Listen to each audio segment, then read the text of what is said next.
The overall goal of this procedure is to obtain high-resolution 3D stacks containing hematopoietic stem and progenitor cells and to monitor them over time through multi-point time-lapse imaging.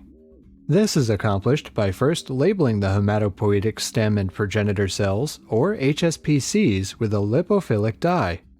The HSPCs are then injected into a recipient mouse. The mouse is prepared for microscopy using a customized headpiece and specimen holder for stable animal positioning. Next, the high-resolution stacks of hematopoietic stem and progenitor cell niches are obtained and time-lapse imaging of multiple bone marrow locations containing HSPCs is performed. Ultimately, intravital confocal and two-photon microscopy is used to show the localization and movement of HSPCs in the bone marrow space.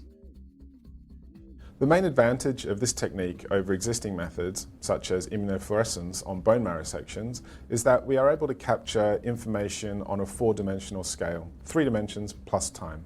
The implications of this technique extend towards therapy of hematological diseases, because it helps understanding where we need to direct hematopoietic stem cells within the bone marrow to guarantee their correct functioning.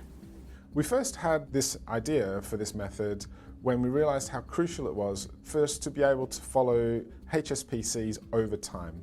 This method helps us to answer any questions we have over the stem cell niche field, where we want to know where do the stem cells reside and how do they behave over time.